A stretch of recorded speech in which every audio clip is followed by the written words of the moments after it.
रात के अंधेरे में जब दुनिया सो जाती है, जब टीवी पर चल रहे चैनल शांत हो जाते हैं, जब दूर कहीं किसी बिल्डिंग की चकाचौंध रोशनी डिम हो जाती है, तो 10 बाई 10 के इस कमरे में शोर होता है। यह शोर पटना, प्रयागराज, दिल्ली, कानपुर जैसे तमाम बड़े शहरों में रहने वाले छात्रों की है, जिन्हें आज कोरोना के साथ साथ किराए की भी चिंता है। यह सच है कि छात्र देश का भविष्य होते हैं, और जब उन्हीं छात्रों का भविष्य किसी विषुवत रेखा पर लंबवत खड़ा हो, तो एक सवाल तो बनता है ना साहब। सवाल यह कि इन छात्रों के किरायों का क्या होगा, जो पिछले 3 महीने से क्वारंटाइन है, इस उम्मीद से कि उस बड़े से मकान के बड़े से अंकल और बड़ी सी आंटी एक बड़ा सा दिल रखती होगी। पर अफसोस कि उस बड़े से शहर के बड़े से मकान की बड़ी सी मकान मालकिन बस एक छोटा सा हृदय रखती है। आए दिन महीने के हर पहली तारीख पर छात्रों से यह कहा जाता है कि या तो आप किराया दे दे या फिर रूम खाली कर दे। हमने स्टूडेंट है साहब, और स्टूडेंट परजीवी होता है। वो लाइफ के हर मोड़ पर किसी दूसरे पर ही आश्रित होता है।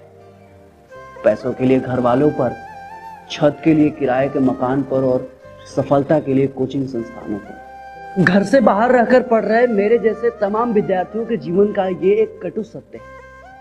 पर इस कटु सत्य की सत्यता को समझने के लिए शायद ही कोई, और यही कारण है कि मेरे जैसे तमाम शहर के विद्यार्थी कुछ तो अपनी सफलताओं और असफलताओं को किसी किराए के कमरे में बंद करके घर चले गए, और कुछ उन्हीं किराए के कमरों में रहकर अभी भी संघर्ष कर रहे हैं।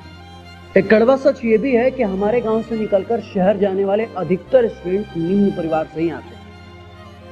कोई किसान का बेटा है तो कोई राजमिस्त्री का, किसी के पिताजी पंसारी हैं तो किसी के पिताजी हैं ही नहीं इस दुनिया में। हम बात कर रहे हैं उन संतोषी परीक्षार्थियों की जिनके लिए 2020 आखिरी चांस था, न सिर्फ उम्र के लिहाज से बल्कि बाबूजी के हैसियत के लिहाज से। हम बात कर रहे हैं उस पिता के जिसने ट्रेन पकड़ाते समय अपने बेटे से कहा था कि खेत का आखिरी टुकड़ा भी रहन रख रहे हैं बबुआ, तुम पे पूरा भरोसा है। हम बात कर रहे हैं उस माँ के जिसने अपने सारे गहने सोनार के पास गिरवे रखा है और अपने बेटे के भविष्य को संवारने का सपना देख रही है।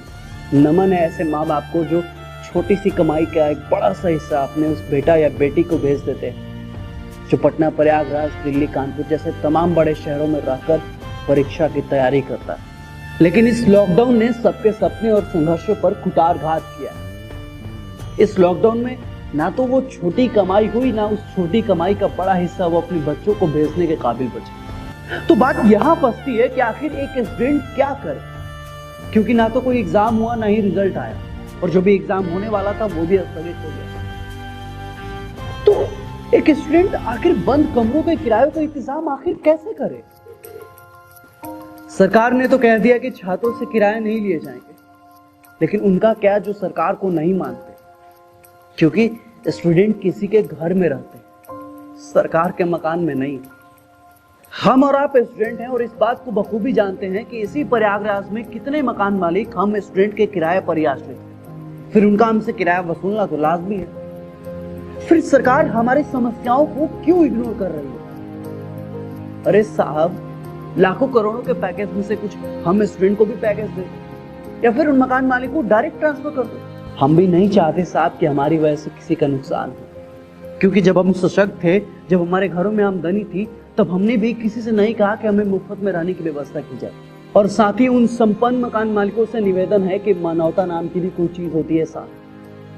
आप हम स्टूडेंट को अपने बेटे बेटियों के जगह पर रख के सोचिए कि आपके जेब में फूटी कौड़ी भी नहीं और आप फिर भी अपने बच्चों के कैरियर को संवारना चाहते हैं।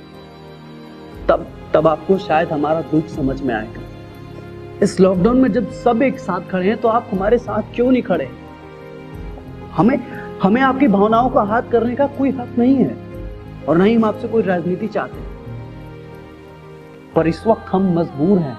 जब हम सफल होते हैं तो मुझे लगता है कि आपको भी हमारे माँ बाप की तरह ही हम पर गर्व होता होगा। मुझे पता है सब कुछ एक दिन सामान्य हो जाएगा, मेरे पिताजी फिर से पैसे भेजेंगे, हम आपका किराया फिर से चुकाएंगे, हमारी स्टडी की रफ्तार 4 गुनी तेजी से बढ़ेगी, फिर से एग्जाम होगा, फिर से रिजल्ट आएगा और हम फिर से सफल होंगे और तब हम आपका नुकसान जरूर चुकाएंगे।